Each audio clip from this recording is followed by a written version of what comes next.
Assalamualaikum warahmatullahi wabarakatuh. Pada kesempatan kali ini saya akan menjelaskan materi psikologi olahraga. Psikologi secara umum, istilah psikologi memang masih asing bagi sebagian kalangan. Secara umum, psikologi mempelajari tingkah laku manusia. Bidang studi psikologi mengandalkan pengamatan dan analisis terkait tingkah laku organisme berdasarkan pengamatan yang didapatkan melalui panca indera. Tujuan mempelajari psikologi: 1. Untuk memahami alasan dibalik sikap dan proses mental manusia dengan cara meneliti baik itu prinsip-prinsip umum maupun spesifik dari suatu kasus. Kemudian, meningkatkan kualitas hidup mereka sekarang ini atau untuk masa depan. Kemudian, berusaha menciptakan situasi yang mendukung bagi anak didik dalam mengembangkan kemampuan akademik, sosialisasi, dan emosi. Kemudian, untuk memperoleh paham tentang gejala-gejala jiwa dan pengertian yang lebih sempurna tentang tingkah laku. Kemudian, untuk mengetahui perbuatan-perbuatan jiwa serta kemampuan jiwa sebagai sarana untuk mengenal tingkah laku manusia atau anak. Kemudian, untuk mengetahui penyelenggaraan pendidikan dengan baik. Psikologi penerapan dalam olahraga. Penerapan psikologi ke dalam bidang olahraga ini adalah untuk membantu agar bakat olahraga yang ada dalam diri seseorang dapat dikembangkan sebaik-baiknya tanpa adanya hambatan dan faktor-faktor yang ada dalam kepribadiannya.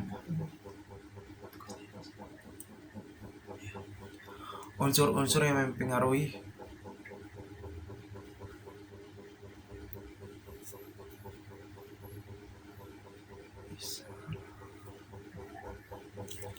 kemudian manfaat psikologi. Secara umum, manfaat psikologi olahraga dapat dikemukakan sebagai berikut. A. Menjelaskan dan memahami gejala-gejala psikologi, tingkah laku, dan pengalaman yang terjadi dalam praktik olahraga. B. Meramalkan sejumlah probabilitas yang dapat terjadi dalam olahraga sehingga siap menghadapi hal-hal yang mungkin terjadi. C. Mengontrol atau mengendalikan gejala-gejala perilaku yang dapat menjurus kepada hal-hal yang dapat mengganggu perkembangan subjek.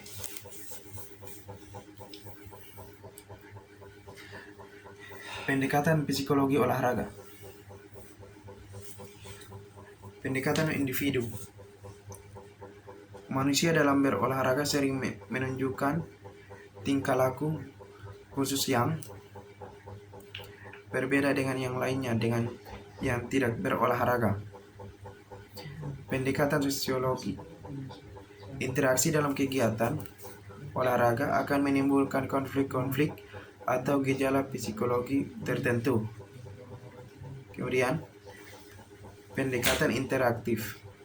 Sifat, sikap, dan persepsi individu dalam kelompok akan sangat berpengaruh terhadap sikap kelompok. Kemudian, pendekatan multidimensional dan pendidikan sistem.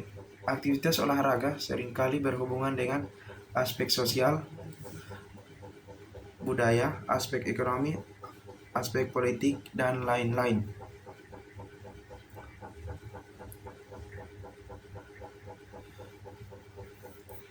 Unsur-unsur yang mempengaruhi psikologi.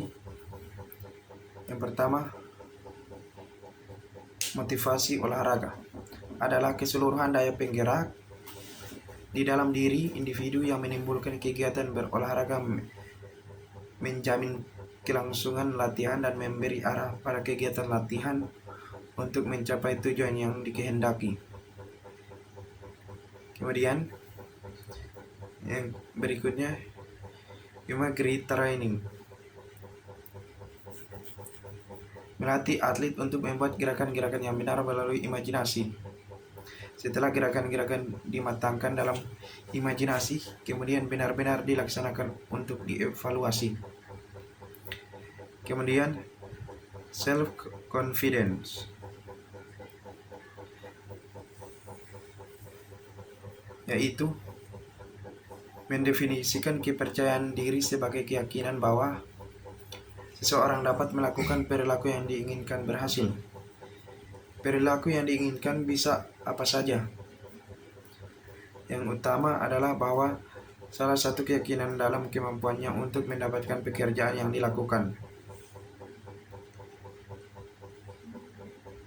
Kemudian agresivitas,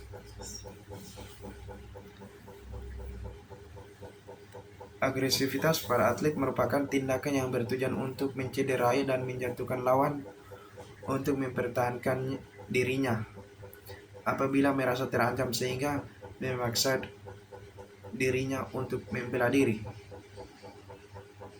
Serangan yang dilakukan biasanya berupa serangan secara fisik atau verbal.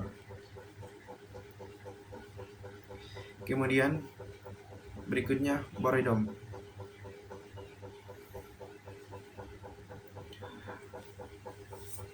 adalah kondisi stres kronis dan mana bekerja merasa lelah secara fisik, mental, dan emosional gara-gara pekerjaannya.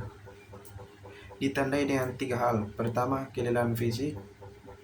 Mereka yang mengalami hal tersebut akan selalu merasa kekurangan energi dan merasa lelah sepanjang waktu. Kemudian anxiety,